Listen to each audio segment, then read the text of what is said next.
Good morning everyone. दोस्तों आज है फरवरी 13 2023 और हम लोग करने वाले हैं द हिंदू न्यूज़पेपर के एनालिसिस। मेरा नाम है सितेंद्र चौधरी और आज फिर से हम लोग कुछ टॉपिक्स करने वाले हैं। ब्रीफली देख लेते हैं आज हम कौन कौन से टॉपिक करेंगे। तो कुछ नए गवर्नर्स को अपॉइंट किया गया है गवर्नमेंट के द्वारा, जिनमें से एक हमारे जो गवर्नर हैं वो सुप्रीम कोर्ट के रिटायर्ड जज हैं, जिनको लेके थोड़ी सी कंट्रोवर्सी है, तो उसके बारे में बात करेंगे जीएस पेपर 2 से।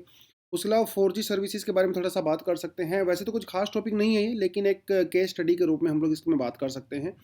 और स्वामी दयानंद सरस्वती जी की जयंती के ऊपर जो है थोड़ा हम लोग यहाँ पे बात करेंगे। आर्य समाज के बारे में थोड़ा बात करेंगे और यहीं से कुछ एमसीक्यूज भी इंक्लूड किए गए हैं हिस्ट्री वाले सेक्शन से, तो इसको भी देखेंगे।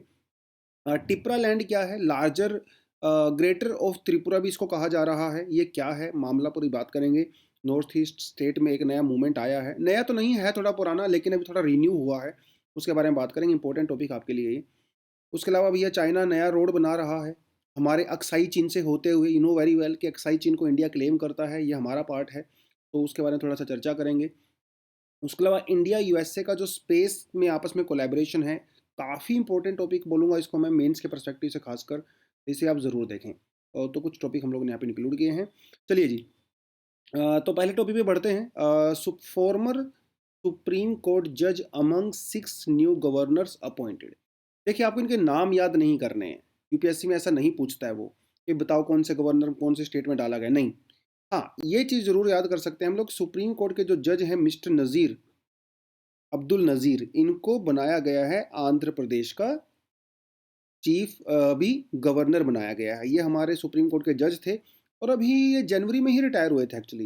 इनको रिटायर हुए ज़्यादा समय भी नहीं हुआ है और इनको बना दिया गया था, इसलिए कंट्रोवर्सी तो है ही। उसके अलावा जनरल पटनायक, एल पी आचार्य जी, राधा कृष्णन जी, शुक्ला जी, कटारिया जी, इनको भी बनाया गया है। खैर नाम अपने याद नहीं रखने हैं, वो एक अलग बात है। तो ये है थोड़ा सा कंट्रोवर्सी। और नज़ीर जी के बारे में आपको पता होना चाहिए। अगर वैसे इनकी आप पर्सनल स्टोरी को देखो तो बहुत इंस्पायरिंग स्टोरी रही है इनकी। बहुत गरीब फैमिली में पैदा हुए, 6-7 भाई बहन थे। इन्होंने कैसे पढ़ाई किया, कैसे सरवाइव किया। फिर कर्नाटका हाई कोर्ट में इन्होंने अपनी वकालत शुरू की। बहुत अच्छी स्टोरी है, पढ़ना चाहो तो कभी पढ़ सकते हो। बट और काफ़ी ऐसे डिसीजंस रहे हैं, ऐसे केस रहे हैं जिसमें नज़ीर जी का नाम रहा है। के एस पुट्टा स्वामी केस, जिसमें राइट टू प्राइवेसी को फंडामेंटल राइट डिक्लेयर किया गया था 2018 में, उस बेंच के ये जज थे। उसके बाद जो ट्रिपल तलाक केस था 2017 में, उसमें इन्होंने डिसेंडिंग ऑर्डर दिया था। 3-2 की मेजोरिटी से थे, तो ये 2 वाली मेजोरिटी में थे, जिसमें ट्रिपल तलाक को इलीगल डिक्लेयर किया गया था, अनकॉन्स्टिट्यूशनल डिक्लेयर किया गया था। बाबरी मस्जिद वाले केस में 2019 में भी जो है ये जज थे उसमें। और वो सारी चीज़ें। एक और जो बड़ा इम्पोर्टेंट जो डिसीज़न रहा था, अभी थोड़े समय पहले आया था, जिसमें सुप्रीम कोर्ट में ये कहा गया था कि भाई जो 500 और 1000 के नोट को जो डीमोनेटाइज किया गया था सरकार के द्वारा, वो लीगल था, ठीक। तो उसमें भी जो है ये जज थे। तो इसलिए कुछ लोग कह रहे हैं कि देखो भाई, इन्होंने बाबरी मस्जिद वाले केस में गवर्नमेंट की फेवर में डिसीजन दिया और इन्होंने अभी डीमोनेटाइजेशन वाले में दिया, तो इसीलिए शायद इनको जज बनाया जा रहा है। हालांकि ये एक अलग कंट्रोवर्सी है, इसमें हम लोग ज़्यादा नहीं जाएंगे। बट यस, एक जो हम लोग बात करते हैं, सेपरेशन ऑफ पावर की बात करते हैं, तो जजेस को जो है वो पॉलिटिकल अरीना के अंदर नहीं आना चाहिए। हालांकि इसमें भी सुप्रीम कोर्ट पहले आर्गुमेंट दे चुका है कि जो गवर्नर होता है ना, वो पॉलिटिकल पोस्ट नहीं होती है भाई। गवर्नर एक कॉन्स्टिट्यूशनल पोस्ट होती है, ठीक है। और कॉन्स्टिट्यूशनल पोस्ट पे किसी जज का जाना कोई बुरी बात नहीं है, ऐसा सुप्रीम कोर्ट पहले कह चुका है, क्योंकि ऐसा पहला इंसिडेंट नहीं रहा है। इससे पहले भी कई सारे जजेस को सुप्रीम गवर्नर बनाया जा चुका है। तो सथिया वसन सथा सथी शिवम, ठीक है। सथी शिवम और फातिमा फातिमा बीवी, ये बड़ी सुप्रीम कोर्ट की पहली महिला जज रही हैं। इनको भी पहले को बनाया जा चुका है। तो सथा शिवम जी को ऑलरेडी 2014 में केरला का गवर्नर बनाया गया था। और फातिमा बीवी जी को जो है 1970 से लेके 2001 के बीच में बनाया गया था। उसमें कांग्रेस की गवर्नमेंट के दौरान इनको बनाया गया था। हालांकि ये 5 साल पूरे नहीं कर पाई थी अपने, क्योंकि काफ़ी कंट्रोवर्सी हो गई थी। तमिलनाडु में कुछ पॉलिटिकल लीडर्स को रात को 12 बजे अरेस्ट कर लिया गया था उनकी, जब वो गवर्नर थी एंड ऑल दैट, तो कंट्रोवर्सी रही, तो उन्होंने रिज़ाइन कर दिया था, वो एक अलग बात है। लेकिन ये कोई नया प्रैक्टिस नहीं है, पहले ऐसा होता रहा है। बट कोई चीज़ पहले अगर हुई हो और वो गलत हो, इसका मतलब ये नहीं है कि वो आने वाली चीज़ों का भी जस्टिफिकेशन हो सकता है। नो, वो चीज़ सही नहीं है, राइट। देखिए, और इस मामले में एक जेटली जी ने एक बड़ी एक फ़नी भी है थोड़ी, एक अच्छी बात भी उन्होंने ये कही थी जेटली जी ने, कि देखो दुनिया में दो तरह के जजेस होते हैं। जजेस अभी वो खुद भी एक बहुत बड़े लॉयर थे और वो भाई जानते थे चीज़ों को, सिस्टम को जानते थे। तो उन्होंने ये कहा था कि दुनिया में दो तरह के जज होते हैं। एक वो जज होते हैं जो कानून जानते हैं और एक वो होते हैं जो कानून मिनिस्टर को जानते हैं। समझ रहे हो? तो जो कानून मिनिस्टर को जानते हैं वो रिटायरमेंट के बाद बढ़िया बढ़िया पोस्ट पे जाते हैं, और जो कानून को जानते हैं वो रिटायरमेंट के बाद आराम से चिल करते हैं। ठीक है, लेक्चरर बन जाते हैं, दूसरी चीज़ें प्रैक्टिस करने लगते, कुछ भी होता है। तो किसी किसी को जो है मान लो कोई माइनॉरिटी जो कम्युनिटीज़ हुई, वहाँ पे कुछ आपको चेयरपर्सन बना दिया गया, दुनिया भर की कमीशन हमारे पास हैं, ट्राइब्यूनल्स हैं, वहाँ पे आपका एडजस्ट कर दिया गया। तो होता रहता है वो जजेस। आप जजेस रिटायर होने के बाद ऐसा नहीं है कि घर पे बैठते हैं, कुछ ना कुछ सरकार उनको काम देती रहती है, कोई कमीशन का हेड वगैरह बनाते रहते हैं। तो ये उन्होंने कहा था, और जेटली जी ने ये कहा था कि जजेस को गवर्नर नहीं बनना चाहिए। ये पावर ऑफ सेपरेशन का तो उल्लंघन है ही, साथ के साथ हमारी जजेस की जो डिग्निटी होती है उसके अगेंस्ट में भी जाता है। क्योंकि सुप्रीम कोर्ट के अगर आप जज हो तो भाई आप प्रेसिडेंस में बहुत ऊपर हो, तो आप गवर्नर नहीं बन सकते, ऐसा उन्होंने कुछ कहा था। हालांकि जो चीज़ें आप जब अपोजिशन में होते हो तो बड़ा अच्छा लगता है बोलते हुए, आप जब पावर में आते हो तो इक्वेशंस बदल जाती हैं, हर किसी के साथ होता है। बट वो चीज़ें हुई थी, थोड़ा आप देख सकते हो। और इससे पहले कई सारे सुप्रीम कोर्ट के जजेस को इवन मिनिस्टर तक बनाया गया है। चलो गवर्नर तो फिर भी एक बहुत बढ़िया कॉन्स्टिट्यूशनल पोस्ट है, अरे मिनिस्टर तक बनाया गया है, मेंबर ऑफ पार्लियामेंट तक बनाया गया है, नॉमिनेट वगैरह करके। ऐसे केस हमारे यहाँ पे रहे हैं। बट मुझे पर्सनली भी थोड़ा लगता है कि इस तरह की पोस्ट पे, क्योंकि गवर्नर का आपको पता ही है, गवर्नर हालांकि इससे कॉन्स्टिट्यूशनल पोस्ट, लेकिन गवर्नर की पोस्ट को सेंट्रल गवर्नमेंट के द्वारा किस तरह से यूज़ किया जाता है, नो वेरी वेल। चलिए जी। तो गवर्नर को किस तरह से अपॉइंट किया जाता है, ये मैंने कंटेंट आपको सेल्फ स्टडी के लिए डाल दिया है और आप इसको पढ़ सकते हो। पुराना कंटेंट है, लक्ष्मीकांत से लिया गया है, कोई नया कंटेंट खुद से नहीं बनाया मैंने ये। ठीक है, थोड़ा आप इसको पढ़ सकते हो। बट आपको हमेशा मैं ये सजेशन करता हूँ, अगर आप किसी इस तरह का कंटेंट पढ़ते हो तो इट्स बेटर कि आप स्टैंडर्ड बुक से पढ़ो। ठीक है, रादर देन जो ऑनलाइन नोट्स आपको मिलते हैं। लक्ष्मीकांत आपके पास पॉलिटी की बहुत स्टैंडर्ड बुक है, उससे पढ़ें। रिलायबल कंटेंट होता है, बढ़िया कंटेंट होता है, वेल रिसर्च्ड होता है। चलिए जी। नेक्स्ट टॉपिक जो कहता है कि भैया 4G in the name only, data needles stutter in grey spots in India. देखिए क्या कहता है, एक्चुअली ये एक केस है गुजरात में, और परवेज़ अहमद कुरैशी जी, इनके इन्होंने वोडाफोन का कनेक्शन लिया हुआ था। और इनका जो सिटी है बेसिकली थोड़ा कस्बा है, छोटा गांव टाइप का ही है, और वहाँ पे इंटरनेट की स्पीड नहीं आ रही है भाई। ओनली 512 kbps की वहाँ पे स्पीड आ रही है। तो जब इन्होंने कंप्लेंट वगैरह किया तो वो लोग चेक करने के लिए आए इनके घर पे कि देखें भाई इंटरनेट की कनेक्टिविटी कैसी है। तो उन्होंने पाया कि देखिए इंटरनेट की जो कनेक्टिविटी है ना, विद इन लिमिट है, विद इन लिमिट है।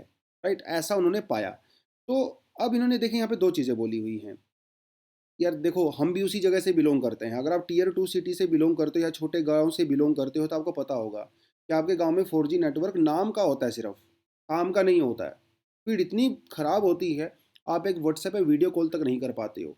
मैं इसको बहुत अच्छी तरह से समझता हूँ, क्योंकि जिस गांव में मैं रहता हूँ, मतलब मेरा जो पैतृक गांव है, वहाँ पे नाम का 4G है, एक्चुअली में स्पीड नहीं आती है। मॉर्निंग में थोड़ी स्पीड आ जाती है, क्योंकि थोड़ा लोग कम यूज़ करते हैं। बट दिन में तो बिल्कुल ही हालत बहुत ख़राब है। जबकि आप सिटी में जाइए, आप दिल्ली में जाइए या दूसरी सिटीज़ में जाइए, बहुत बढ़िया स्पीड आती है भाई। आप वीडियो कॉलिंग कर सकते हो, बढ़िया से स्ट्रीमिंग कर सकते हो, गेम खेल सकते हो, बहुत सारी चीज़ें होती हैं। तो यहाँ पे उन्होंने ये चीज़ बोली है, तो यहाँ पे उन्होंने दो पॉइंट बोले हैं, एक बोला है वाइट स्पॉट और एक बोला है ग्रे स्पॉट। देखिए क्या लिखा है आर्टिकल के अंदर, places without cellular connectivity are called white spot.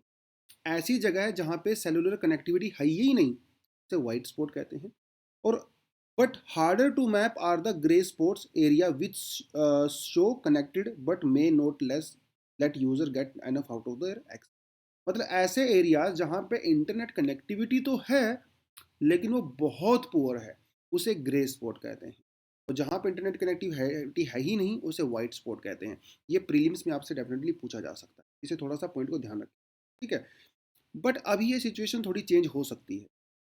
क्यों? देखिए, पहले ग्रे एरियाज के अंदर जो लिमिट दी गई थी मिनिस्ट्री के द्वारा, वो दी गई थी 512 Mbps मिनिमम।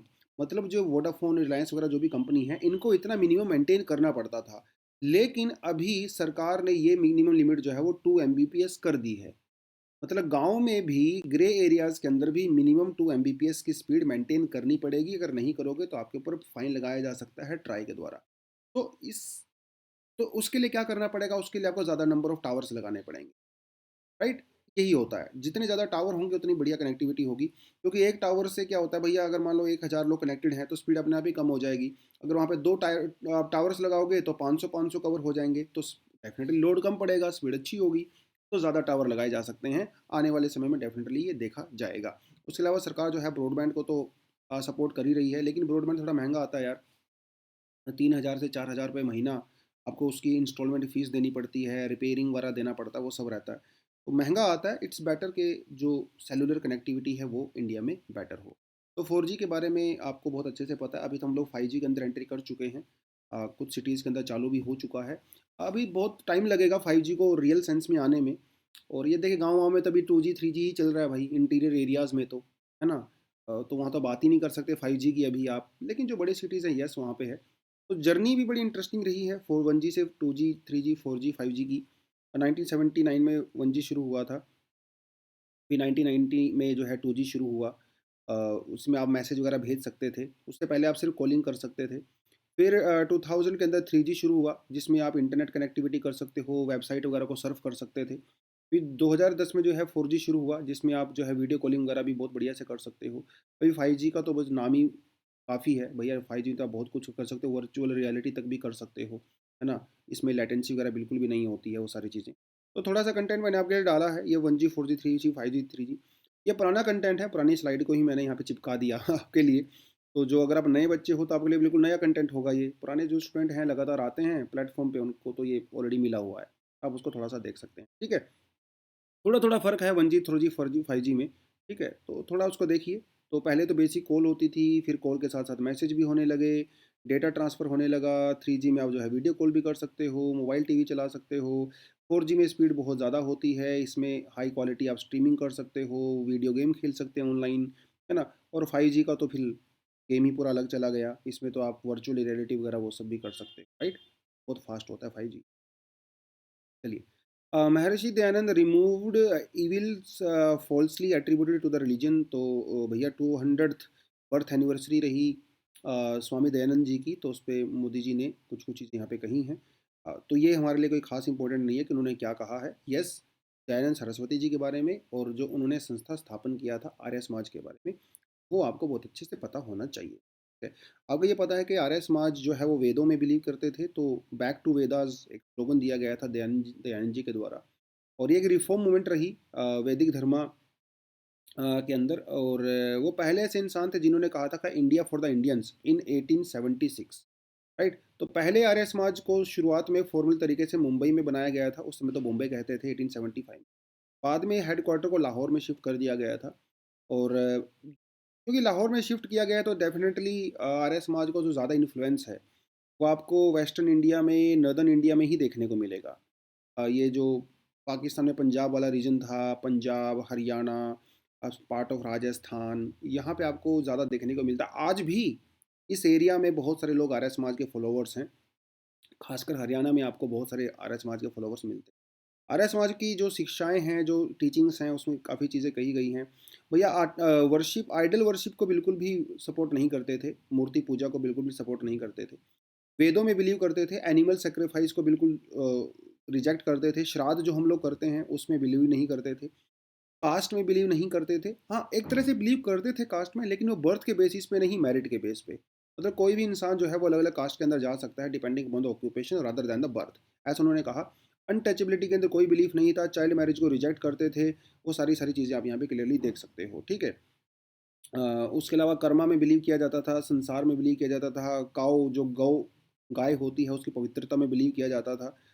ठीक है? और जो यज्ञ होते हैं, यज्ञ जो करवाए जाते हैं फायर के साथ में, तो वो वैदिक जो एक ट्रेडिशन चला आ रहा है उसके अंदर बिलीव करते थे।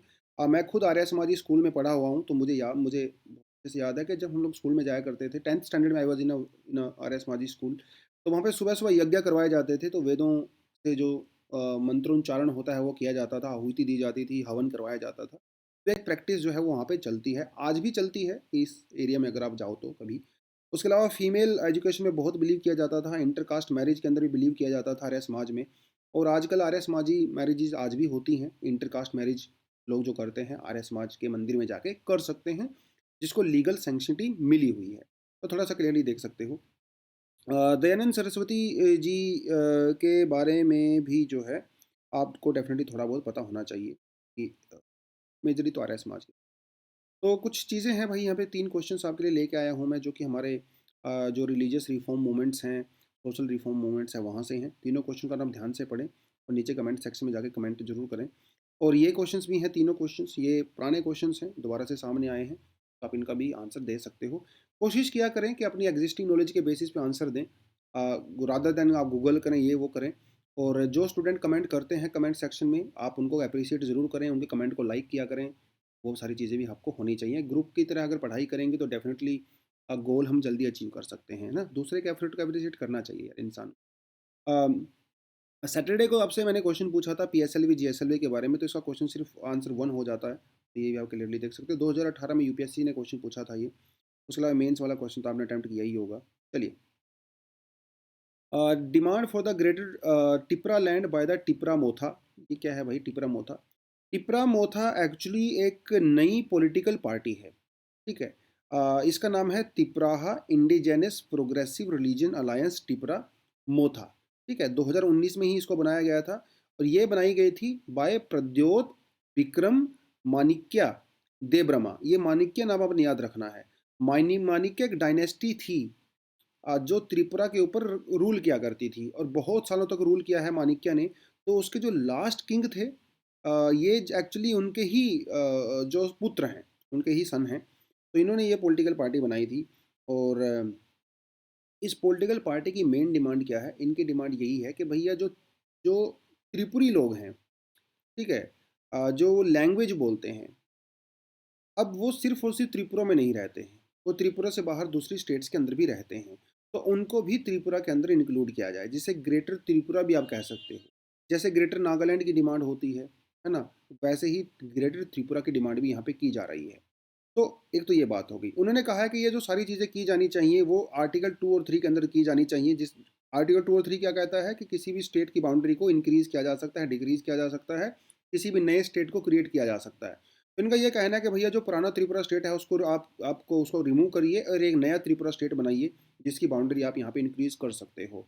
और आपको ये पता है कि जब 6 शेड्यूल की हम लोग बात करते हैं, 6 शेड्यूल के अंदर कुछ ऑटोनोमस डिस्ट्रिक्ट्स बनाई जाती हैं जिसमें उनको कुछ स्पेशल अधिकार दिए जाते हैं। उसके बारे में थोड़ा आगे बताऊंगा आपको। तो थोड़ा थोड़ा का आपको ये आइडिया होना चाहिए यहाँ पे। दूसरी बात यह है कि त्रिपुरा में ये डिमांड क्यों चल रही है, बिकॉज वहाँ की जो डेमोग्राफी है वो काफ़ी चेंज हो गई है। अब यहाँ पे क्लियरली देख सकते हो 1941 का जब सेंसस किया गया था, उस समय जो ट्राइबल्स और नॉन ट्राइबल्स पॉपुलेशन थी वो 50-50% थी। 50-50%। फिर बाद में क्या हुआ, जब भैया देश का बंटवारा हुआ, जब में क्या हुआ तो ईस्ट पाकिस्तान से बहुत सारे लोग जो है वो त्रिपुरा के अंदर आ गए। फिर बाद में 1971 वाला जब इंडिया पाकिस्तान वॉर हुआ उस समय भी बहुत सारे लोग त्रिपुरा में आ गए। तो over a period of time Tripura में जो ट्राइबल पॉपुलेशन थी वो डिक्रीज होती चली गई। और आज 2011 के सेंसस के आप हिसाब से अगर बात करो तो त्रिपुरा के अंदर अभी सिर्फ 31% ही ट्राइबल लोग हैं, जबकि 1881 में देर वर 63% ऑफ द ट्राइबल पीपल। तो डेमोग्राफी जब चेंज हो गई है तो भैया लोगों ने डिमांड करना शुरू कर दिया कि भैया हमारा सेपरेट हेरिटेज है, हमारा यूनिक कल्चर है, लैंग्वेज है, उसको प्रोटेक्ट करने के लिए we need special powers, we need special protection, ऐसा कहा गया। इसलिए जो है वो डिमांड चल रही है कि आर्टिकल 2 आर्टिकल 3 के अंदर we need a greater Tripura. वो सारी की सारी चीज़ें यहाँ पे चल रही हैं, जिसकी वजह से काफ़ी कन्फ्लिक्ट वगैरह भी हो रहे हैं आजकल। तो ये थोड़ा आपको पता होना चाहिए। लास्ट वीक वहाँ पे एक बहुत बड़ी पॉलिटिकल रैली हुई थी जिसमें बहुत सारे लोगों ने वेट किया था, वो सारी 6 शेड्यूल के अंदर ऑटोनोमस डिस्ट्रिक्ट काउंसिल्स बनाई जाती हैं। और प्रेजेंटली 10 ऑटोनोमस जो काउंसिल हैं वो आसाम, मेघालय, मिजोरम, त्रिपुरा, देखिए आप यहाँ पे देख सकते हो त्रिपुरा इसके अंदर में आती हैं। और इनके पास कई सारे ऐसे अधिकार होते हैं जिसमें ये अपने लोकल कानून वगैरह बना सकते हैं, रिवेन्यू जनरेट कर सकते हैं, लोकल लेवल पे पुलिसिंग कर सकते हैं। ये इसलिए दिया जाता है इनको, ये सारे ट्राइबल डोमिनेटेड एरियाज होते हैं ताकि इनका जो सेपरेट कस्टम्स होती हैं और वो सब जो है मैरिज, डिवोर्स, सोशल कस्टम्स वगैरह उनको प्रोटेक्ट किया जा सके। तो ये चीज़ें चल रही हैं। तो इनकी ये भी डिमांड है कि भैया और एक्स्ट्रा एरियाज़ को, वैसे तो इन्होंने यहाँ पे मेंशन किया हुआ है बट इतना डिटेल नहीं जानना चाहिए अपने को। तो इनका ये कहना है कि भाई अभी वहाँ पे 19 इंडिजिनस ट्राइब्स ऑफ त्रिपुरा की जो अंडर आर्टिकल 2-3 में आती हैं, इनका कहना है कि इनकी संख्या बढ़ा के 36 कर दी जाए। तो उस 36 के अंदर क्या होगा, नए नए जो गांव हैं वो भी इंक्लूड हो जाएंगे त्रिपुरा के अंदर।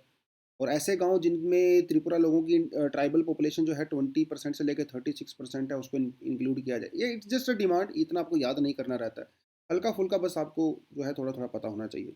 त्रिपुरा की अगर बात करें तो त्रिपुरा की जो कैपिटल है वो अगरतला है, और 2 पार्लियामेंट्री कॉन्स्टिट्यूंसी यहाँ पे, मतलब 2 मेंबर ऑफ पार्लियामेंट यहाँ से आते हैं। लिटरेसी रेट काफ़ी हाई है। ऑफिशियल लैंग्वेज है इंग्लिश, बंगाली और कोकबोरोक, ये आपको याद रखना है। कोकबोरोक पूछ सकते हैं आपसे कौन से स्टेट से ये लैंग्वेज बिलोंग करती है, ऑफिशियल लैंग्वेज है। तो ये थोड़ा सा आपको पता होना चाहिए। 5 बिलियन डॉलर की भैया जीडीपी है इसकी। That's all for this. ठीक है जी, थोड़ा पढ़ेंगे तो आपको मज़ा आएगा। China planning Aksai Chin railway line to connect Tibet and the Xinjiang. Xinjiang China का सबसे बड़ा ऑटोनोमस रीजन है, राइट। और आप यहाँ पे देख सकते हो, ये देखिए, थोड़ा लोकेशन आपको दिखा देता हूँ पहले तो। तो ये है भाई इधर अक्साई चीन, ठीक है, ये अक्साई चीन है इधर, ये पूरा करके। हालांकि this is integral part of India as we claim, but unfortunately this is occupied by China, this is administered by China. 1962 war में जो है चाइना ऑक्यूपाइड दिस लैंड। यहाँ पे आपका सियाचिन ग्लेशियर आ जाता है, one of the largest glacier in Himalayas, ठीक है, सियाचिन ग्लेशियर आ जाता है। और यहाँ पे आ जाता है कराकोरम पास, ठीक है।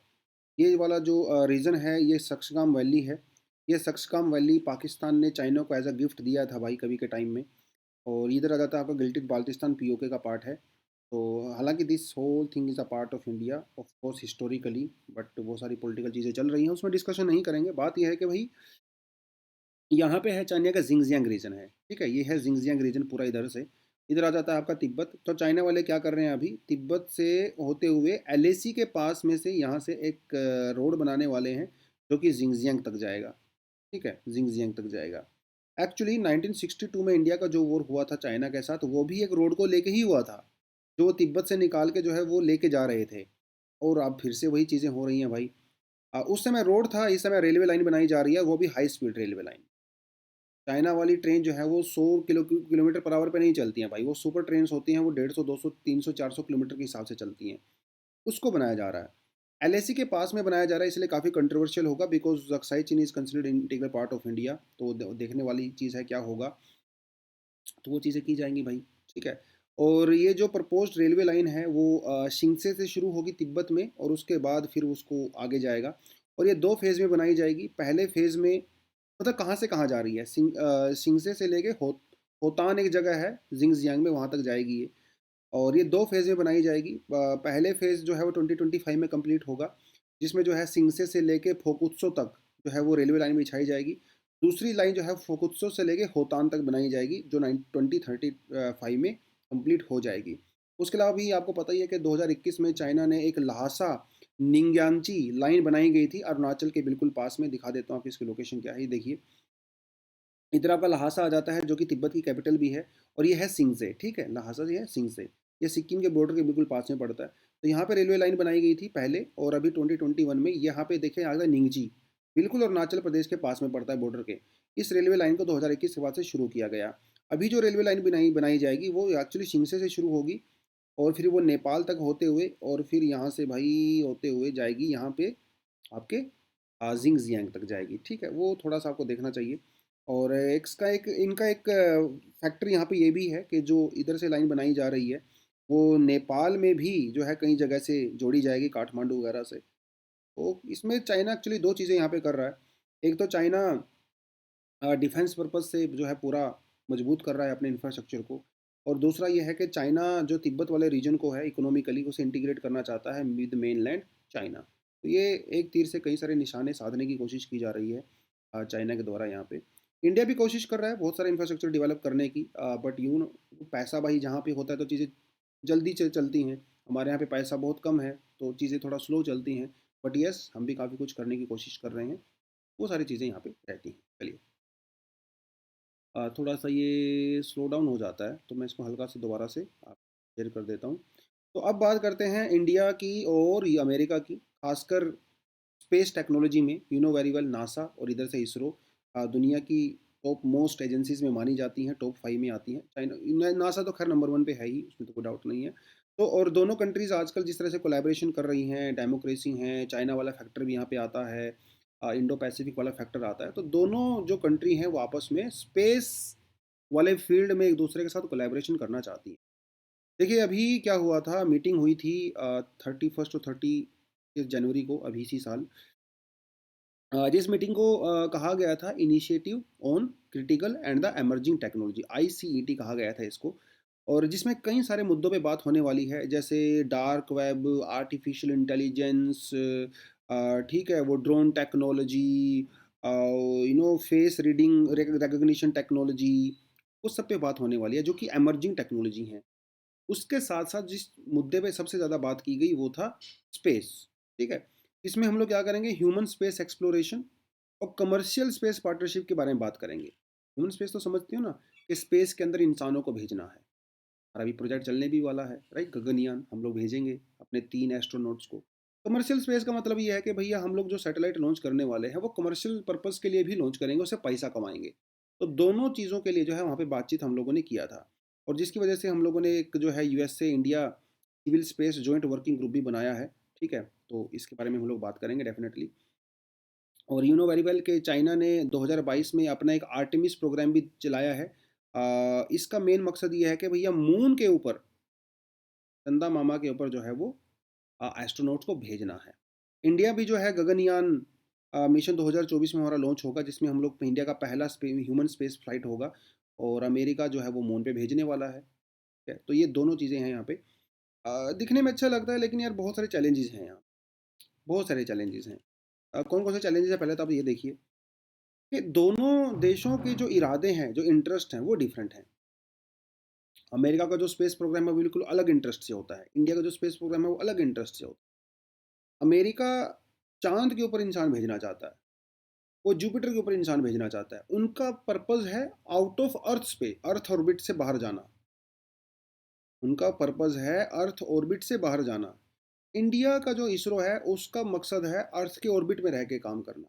अभी हम लोगों ने इतना आगे का नहीं सोचा है कि हम लोग वहाँ पे इंसान भेजेंगे। तो दोनों के इंटरेस्ट में काफ़ी फ़र्क है।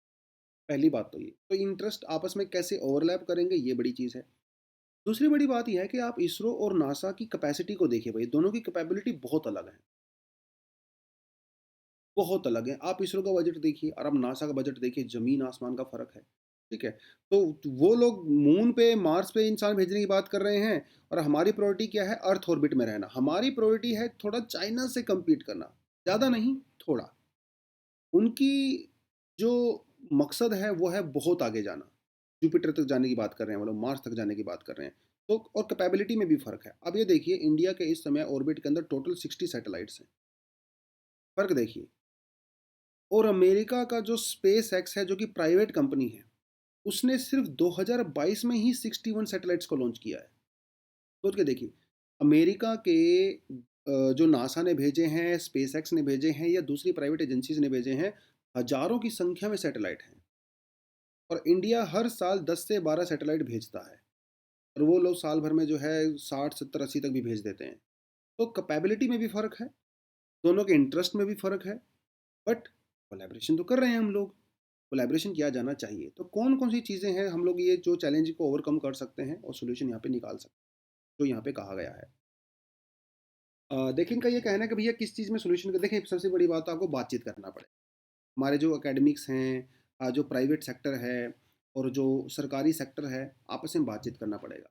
अमेरिका में आज के समय जो स्पेस प्रोग्राम है वो ज़्यादातर प्राइवेट सेक्टर के हाथ में है।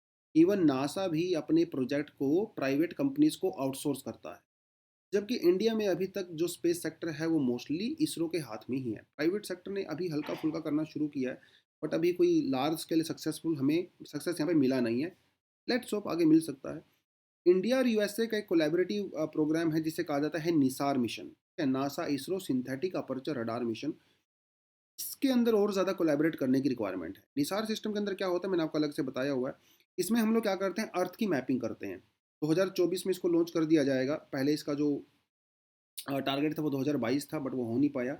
इसमें हम लोग क्या करेंगे, अर्थ की मैपिंग करेंगे, क्योंकि अर्थ आपको पता है चेंज होती रहती है time to time, climate change और दूसरी चीज़ें होती रहती हैं। तो 12 दिन का समय दिया गया है, एक हाई क्वालिटी एक डेटा हम लोग प्रोवाइड कराएंगे अर्थ के इकोसिस्टम को लेके। इसे निसार सिस्टम कहा गया है। सुनामी, वल्केनोज, लैंडस्लाइड वगैरह को लेके वो सारी चीज़ें यहाँ पे होंगी। इसके अंदर हम लोग बहुत और अच्छे तरीके से कोलैबोरेट डेफिनेटली कर सकते हैं, प्राइवेट सेक्टर गवर्नमेंट सेक्टर के बीच में। कोलैबोरेशन होना चाहिए। इंडिया की सरकार को और ज़्यादा प्राइवेट सेक्टर को प्रमोट यहाँ पे करना चाहिए, जैसे इन्होंने कहा है। नासा इसरो जो है और इंडियन जो कंपनी है वो अमेरिकन प्राइवेट कंपनीज के साथ डेफिनेटली कोलैबोरेट कर सकते हैं, जैसे स्पेस एक्स या दूसरी कंपनी होती है। हालांकि स्पेस एक्स मुझे नहीं लगता करेगा, क्योंकि उसका डायरेक्ट कंपटीशन इसरो के साथ है। पर दूसरी जो छोटी कंपनी है अमेरिका में, प्राइवेट कंपनी स्पेस के अंदर आ रही हैं, उनके साथ डेफिनेटली कोलैबोरेट किया जा सकता है। उसके अलावा another novel arrangement could be a consortium led by the government owned new space India limited. ये सरकार ने नया एक अपना न्यू स्पेस इंडिया लिमिटेड बनाया है, जो कि प्राइवेट कंपनीज के साथ जो कोलैबोरेट कर सकता है। और फ्यूचर में जो हम लोग ह्यूमन स्पेस क्राफ्ट भेजने वाले हैं, स्पेस फ्लाइट भेजने वाले हैं, वहाँ पे कोलैबोरेट कर। तो हालांकि इन्होंने घुमा फिरा के एक ही बात बोली है कि private sector, private sector, private sector को यहाँ पे डेफिनेटली इन्वॉल्व होना चाहिए। प्राइवेट सेक्टर को यहाँ पे इन्वेस्टमेंट ज़्यादा करनी चाहिए। प्राइवेट सेक्टर को यहाँ पे ज़्यादा इनोवेशन करना चाहिए। गवर्नमेंट सेक्टर के हाथ में जो लिमिटेशन, बहुत लिमिटेशंस होती हैं गवर्नमेंट के हाथ में, है ना। और हमारा तो बजट भी लिमिटेड है भाई, है ना। तो हम लोग एक चीज़ से बजट इंक्रीज करते हैं तो दूसरे में डिक्रीज करते हैं। हम हेल्थ करें, हम लोग फूड करें, हम एग्रीकल्चर करें, फर्टिलाइजर करें, क्या क्या करें। इस तरफ अगर आप पैसा देते हो तो दूसरी तरफ से पैसा निकालना पड़ता है। बजट में बहुत फ़र्क है हमारा, है ना। डिफेंस भी देखना है ना, वो सारी चीज़ें, मनरेगा भी देखना है भाई, इतनी सारी चीज़ें देखनी पड़ती हैं। उसके बावजूद भी लिमिटेड बजट में इसरो बहुत ज़बरदस्त काम कर रहा है, इसमें कोई डाउट नहीं है। लेकिन हमें इसरो की कैपेसिटी को और बढ़ाने की रिक्वायरमेंट है, जिसमें अमेरिका है हमारी बहुत अच्छे से हेल्प कर सकता है, राइट। तो ये है इस पूरी मामले में।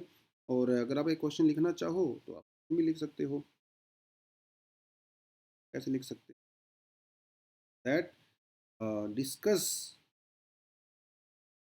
है, discuss the future and present potential of ISRO NASA collaboration in terms of space exploration. Discuss the future and the present potential of the ISRO NASA collaboration in terms of the space exploration. 150 words 10 marks में आप इसको लिख सकते हो। दोस्तों आज के लिए इतना ही था। Thank you very much all the